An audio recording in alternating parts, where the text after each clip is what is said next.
Hello. Tonight we're going to talk about being sensitive. Abraham talks about us being more sensitive than ever because the energy is moving so fast. And that there are children coming in, especially they mention autistic children that are hypersensitive. And many of us too are hypersensitive. What are we sensitive to? This is not where your parents say to you, "Stop being so sensitive. Stop crying at every little thing. Stop getting your feelings hurt. Toughen up." No, it's not that kind of sensitive. You're sensitive to your alignment and sensitive to your misalignment. That's a very good thing. Don't you want to know when you're out of alignment? If you were driving a car, wouldn't you want to know when it was out of alignment? Yes, we have the indicators. We have the negative indicators from the feeling feedback, from the mirror reflections. We have those negative indicators that can indicate that to us. But being sensitive is a wonderful thing because our intuition is very, very high. What are some of the characteristics of a sensitive? A sensitive that is more misaligned than aligned is going to have roller coaster emotions. You're going to feel good. You're going to have, or at least you're going to feel okay. You're going to have good casual relationships. People are going to look up to you. But in your deeper relationships, or it seems like just out of the blue, somebody can say something to you and you feel like you've been punched in the stomach, and here comes the volcano of anger. And it's strong, and you believe it came out of nowhere. That's one of the characteristics. Another characteristic is you're highly intuitive, but you're also on the verge, or you call yourself an empath. Being an empath is not a good thing. We're given this intuition so that we can tune into our source. We're not here to tune in to other people. And if you call yourself an empath, or if you take the term empath to heart, that means you're distracted by this one, you're distracted by that one, and you're totally other-oriented. You know, Abraham teaches, mind your own business, stay in your own lane. Tend to your vibration. When you're verging on the edge of empath, you're tending to everybody else's vibration. As a matter of fact, we have a history of being fixers. We're high achievers. We can do things for other people, but we also have a high level of insecurity, and we're open to victim vibrations. Now, when people don't know what to call something, they see shadows of stuff, and so they make up terms for them.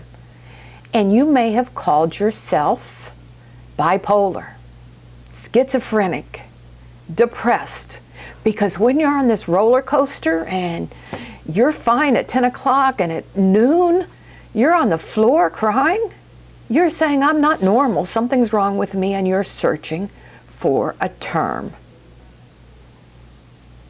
It's more than can't cope. You want to put the term depressed, bipolar. I have PTSD from my childhood, how terrible it was. We want to give some name. No names are necessary. There's only one problem. You are not broken. You are not broken. You're not bipolar. You're not schizo. You are misaligned.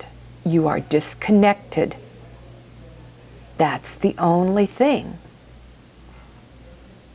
Now, you cannot have a victimizer in your life without being a willing victim. Sensitives are very open to being a victim because we want love. That's what we crave. We want it. Another thing that complicates being sensitive is our tendency to perfectionism. We were pushed really hard, most of us, in our childhood. Somehow bringing home a paper with a 95 on it rather than 100 was not good enough. So therefore, we have this belief that we're not good enough unless we're 100. We're not pretty enough. We're not smart enough. Although we're some of the smartest sensitive people, or some of the smartest people you will ever meet. If you're a sensitive, you're very intelligent. So you have to give up that. You just have to say, I'm perfectly imperfect, and it's fine to be perfect. I made a typo there, and that's fine. I made a boo-boo in that, that's fine. Now, what are sensitives helped by? A fierce focus. What does that mean, focus? Focus means, what do you put your attention on? Focus is selective attention. So you can focus on this that doesn't feel good, or you can focus on this that feels really good. We tend, as sensitives, to terrorize ourselves with our thoughts. And because we're so sensitive to our alignment and misalignment, we have to be really fierce about our focus. You just can't spend any time in thoughts that don't feel good. What does a thought that doesn't feel good mean? It means your source is not thinking that same thought with you. Source is thinking differently. The second thing that will help you is to take a hands-off approach with other people. Do not be so other-oriented. Mind your own business. Stay in your own lane. Stop fixing people. Fixers always find people to fix. But it works the other way around. People who look for fixers will always find them. Don't let it be you. Let them go down the street and find somebody else, because they will. So stop fixing people and stop caring about what other people think. Tend to your vibration. Balance and self-care is another thing that will help you. Self-care also includes not thinking thoughts that terrorize you, not thinking thoughts that feel so bad. Now, balance means several things. One, you can't burn the candle at both ends. That's not balance. You cannot work so hard that you're on your last nerve, and any Tom, Dick, and Harry can come in and get on that last nerve, because they're just a mirror reflection. You're just evoking that from them to show you where you are. You're very sensitive to these things. The final thing that's very important is self-love, worthiness.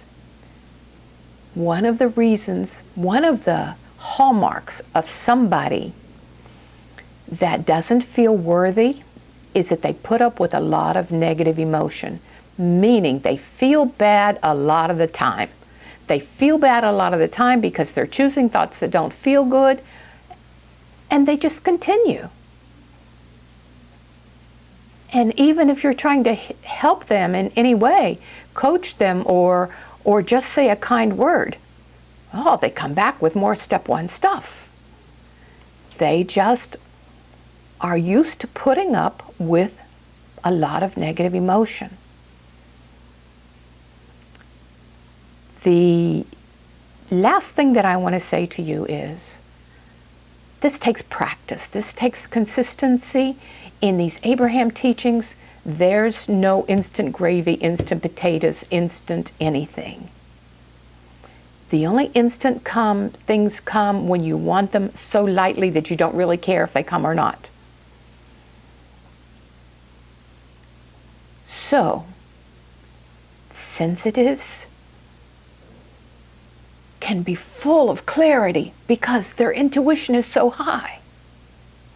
I pride myself on being a sensitive. And I know that when I let myself get out of the vortex, get out of balance, whew, I'm going to be set down on my butt quickly. Because when you're so sensitive to alignment and to misalignment, it happens for you more quickly. But that's a good thing, because the good things happen for you more quickly. So that's what I have to say about being a sensitive. It's a wonderful thing. Watch your alignment. Watch your thoughts. Watch your focus, your balance, your self-care, and your self-worth. And then you'll find that stability the ability to be sure-footed that you have never had, because you were so up and down and up and down. And that's what we all want, to feel secure, to feel stable, to feel sure-footed. Have a really good week. Be sensitive, but be aligned. Go forth and prosper.